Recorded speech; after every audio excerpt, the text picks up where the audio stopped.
যে আমার ছায়ের মতন আমার পাশে থাকবে, যে আমাকে সুখে দুঃখে আমাকে ভালো রাখবে, আমার পাশে থাকবে এবং আমার আম্মুকে শ্রদ্ধা করবে এবং আমাকে সম্মান করবে। আমি এরকম একটা মানুষ চাই। আমার যদি এরকম দেশে বিদেশে যদি কেউ যদি থাকে, সে আমার সাথে নাম্বার দিয়ে দেবো, আমার সাথে যোগাযোগ করবে এবং যদি সে আমাকে ভালো বোঝে, ভালো পায় এবং তার সাথে আমি কথাবার্তা বলতে চাই। আসসালামু আলাইকুম। ওয়ালাইকুম আসসালাম। কেমন আছেন? এই তো ভাই, আল্লাহ রাখছে, কোনো আপনার মতন নাম আছি। ঠিকানা একটু যদি বলতেন। আমার নাম সুমি আক্তার। আমার দেশের বাড়ি রাজশাহীতে, এখন বর্তমানে সাভারের ভিতরে আছি। আচ্ছা, দেশের বাড়ি রাজশাহী। জি। তো আসলে এই যে রাজশাহী থেকে ঢাকা, আসলে হুম। জীবনে ঘটে যাওয়া ঘটনাগুলো একটু শুনতে চাই। ঘটে যাওয়া ঘটনা হলো যে গ্রাম অঞ্চল, তো রাজশাহী তো গ্রাম অঞ্চল, ওদিকে আমার নানুর বাড়ি ছিল, পরে আমার বাবার বাড়িও ছিল। পরে ওদিকে রোজগার কম হয় এবং আমাদের শিক্ষিত করার জন্য আমার বাবা ছোটবেলায় আমাদের নিয়ে চলে আসে ঢাকাতে। তো ঢাকা আগে হেমায়তপুরের ওদিকে ছিলাম, মিরপুরের ওদিকে ছিলাম। তো এখান থেকে আবার চলে আসে পরে আপনার সাভারের দিকে আসছি। এখান থেকে আর কি কিছু পড়াশোনা করেছিলাম, এই তো। আচ্ছা, লেখাপড়া করেন নাকি? লেখাপড়া করছি, কিছু করছি, কিন্তু বাকিটা পরে আব্বু মারা যাওয়ার পর ছেড়ে দিতে হয়েছে আমাকে। এখন আর লেখাপড়া করেন না? জি না, এখন করতে পারি না, করি না। এরকম ইচ্ছা আছে অনেক, যাতে পড়ালেখা করার, কার না ইচ্ছা থাকে, আমার অনেক কতটুকু ইচ্ছা আছে। লেখাপড়া করেছেন? করছি মোটামুটি ধরেন 9-10 পর্যন্ত। তো এখনো কি লেখাপড়া করতে চান নাকি? এখন অনেক ইচ্ছা জাগে যে যাই, সবাই স্কুলে যায়, হুম। তো আমারও আসলে অনেক ইচ্ছা জাগে যদি স্কুল আমাদের করতে। কোনো দর্শক সুযোগ করে দেয় লেখাপড়া করা, তাহলে তো আলহামদুলিল্লাহ অনেক ভালো হয়। আচ্ছা, তো আসলে বাবা মা আছে তো? না, মা আছে, বাবা নেই, বাবা মারা গেছে। আর বাবা 4 মারা বছর হলো, গেছে। হ্যাঁ। আচ্ছা, তো আসলে বাবা মারা গেছে, সংসারে কয়জন আপনারা? সংসারে আমি, আমার একটা ছোট ভাই আর আমার আম্মু আছে। আচ্ছা, তাহলে এই সংসারটা, এত বড় সংসারটার হাল ধরেছে কে?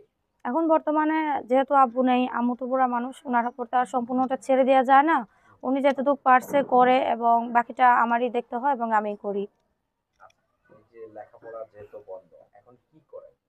এখন কাজ করি, টেইলার্সের কাজ করি, দোকান আছে। কাজের তো আর অভাব নেই, কিন্তু যাই।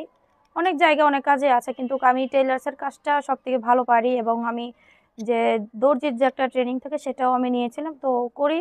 ওইটা মোটামুটি ভালো জানা আছে বলতে আমি একটা দোকানে জব নিছি, ওইটাই করতেছি এখন বর্তমানে। আচ্ছা, একটা দোকানে জব নিয়েছেন, জি। সেখানে কাজ করতেন। আচ্ছা, তো আসলে বিয়ে শাদী বয়স কেমন হয়েছে আপনার, সেই কথাটা যদি বলতেন। বয়স বলতে মেয়েদের কখনো বয়স জিজ্ঞেস করতে হয় না, কিন্তু আমি এটা বলবো না। যে আমার সাথে যোগাযোগ করবে তাকে হয়তো বলতে পারি। আচ্ছা, তো আসলে বিয়ের বয়স হয়েছে তো? হ্যাঁ, বিয়ের বয়স হয়েছে। 18 হয়েছে। 18 পার হুম। হয়েছে? 18 পার হয় নাই, 17 প্লাস চলে, কিন্তু 18 প্লাস বলতে কি 17-18 তো এরকম। হুম। আচ্ছা, তো আসলে এখন কি বিয়ে শাদী বসবেন না? মনের মতো ছেলেই পায় নাই পর্যন্ত, তো বিয়ে শাদী কি করে বসবো? মনের মতো বলতে কেমন? মনের মতো মনের তো মতো অনেক বলতে রকমের আছে। মনের মতো বলতে তার কথার সাথে আমার কথার মিল থাকতে হবে এবং তার যে মনে আছে তার মনের সাথে আমার মন মিল থাকতে হবে। এখন মনের সাথে মন না মিললে তার বিয়ে শাদী করা যায় না।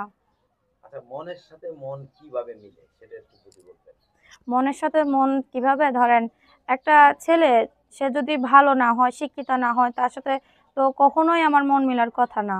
এবং সে রকম মানুষের কাছে বিয়ে শাদী তো বসা যায় না। আসে মোটামুটি সব জায়গা থেকে বিয়ে শাদীর কথা আসে, কিন্তু এখন ভালো পাই না বিধায় এখন এখন যে যুগ পড়ছে, অধিকাংশ ছেলেরা নেশার প্রতি আসক্ত হয়ে গিয়েছে, যারা নেশাদ্রব্য পান করে। আচ্ছা, তো আসলে এই যে এখন মানে আপনার জীবনে কি আসলে এই পর্যন্ত বিয়ে শাদীর কোনো প্রস্তাব এসেছে? অনেক প্রস্তাব আসছে, হ্যাঁ, একটা না অনেক আসার আসছে। তো কথা, কারণ আপনি এত সুন্দর।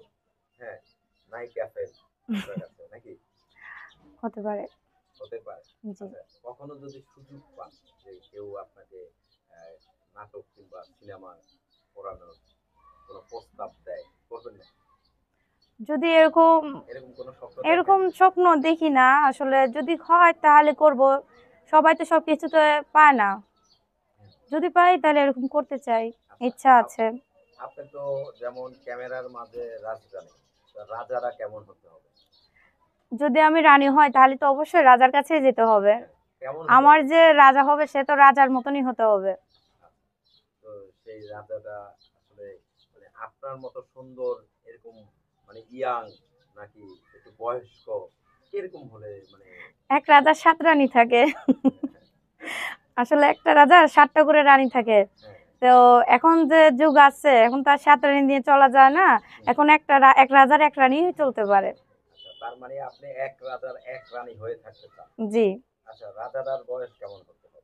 রাজার ছেলেদের বয়স কি আছে যায়? হয়তো যেমনই হোক না কেন, যদি ভালো হয়, মন মানসিকতা ভালো হয়, চরিত্র ভালো হয়, যে আমাকে সম্মান করবে, আমাকে শ্রদ্ধা করবে, আমার আম্মু-আব্বুকে শ্রদ্ধা করবে, এরকম মানুষ হলে আর কি আমার অনেক ভালো পছন্দ হবে।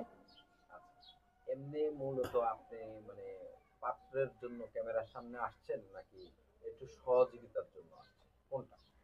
আসলে পাত্রর জন্য তো আর কি আমার সামনে আসে না, যেহেতু আমার অনেক সম্বন্ধ আসে। হুম। তো সেরকম আর কি কিছুই না, আসলে আসছি যে আমি সত্যি একটা অসহায় মানুষ। আমার আমার একটা ছোট ভাই আছে, তাকে মাদ্রাসায় পড়াইতে চাই, কিন্তু পড়ায় খরচ অনেক হয়। আমি চাইছি যে আমাকে কেউ যদি একটু হেল্প সহযোগিতা করে, সেজন্য আমার আজকে প্রতিবেদনের সামনে আসা এবং মনের মানুষের কথা এটা কি, হয়তো যার চোখে ভালো লাগবে আমাকে, আমার চোখে তাকে ভালো লাগবে, হয়তো সেরকম একটা মানুষ পাইলে তো বিয়ের সাথে কথা হতে পারে। আচ্ছা, জীবনে কি এমন কখনো ঘটেছে যে কাউকে ভালো লেগেছে কিন্তু তাকে প্রকাশ করতে পারেননি? জীবনে এখন আমি তো এতিম বাচ্চা, এখন আমার পছন্দ হইলেও কিছু করার নাই, যেহেতু আমার আম্মু অসহায়। আমার আম্মু কাজ করে এবং আমিও এক জায়গায় কাজ করি।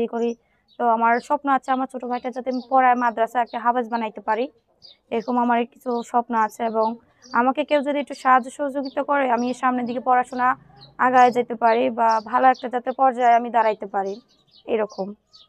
আচ্ছা, যাক, আপুর নামটা যেন কি আমার নাম বললেন? সুমি আক্তার। সুমি আক্তার। দর্শক, আসলে এই যে সুমি আপুকে আমরা অনেক কথা জিজ্ঞেস করলাম, সর্বশেষে একটা কথাই বললাম, জানলাম আমরা এই বোনটির মুখ থেকে, যা আসলে বাবা হচ্ছে মাতার ছাতা একটা সংসারে। বাবা যদি না থাকে তাহলে সেই সংসারটা এলোমেলো হয়ে থাকে। তো ঠিক সুমি আপুর সংসার মানে বাবা ফ্যামিলিটা একটু এলোমেলো হয়ে আছে। যে গুছিয়ে দিবে অবশ্যই আমার মনে হয় তাকে গ্রহণ করে নেবে এই আপুকে। কথাটা কি রাইট না? ঠিক আছে ভাই, আপনার কথা। আচ্ছা, তো আপু, আসলে এই যে আপনার এই ভিডিওটা যারা দেখছে কিংবা অনেকেই আপনাকে বিয়ের প্রস্তাব দিবে, অনেকে আপনাকে হয়তো সহযোগিতা করতে পারে, অনেকে ভালো কথা বলবে, অনেকে খারাপ কথা বলবে।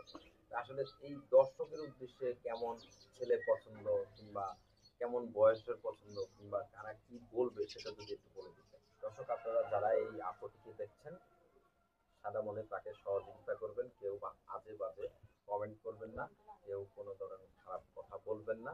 সবারই ঘরে মা বোন আছে।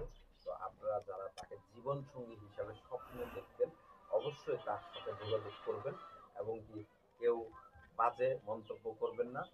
আর কেউ প্রতারিত হবেন না। বিয়ে শাদীর দায় দায়িত্ব একান্ত আপনাদের। ইউটিউব কর্তৃপক্ষ এই ধরনের কোনো দায় দায়িত্ব নেয় না। তো সকলে সে পর্যন্ত ভালো থাকবেন, সুস্থ থাকবেন। আল্লাহ হাফেজ। আসসালামু আলাইকুম।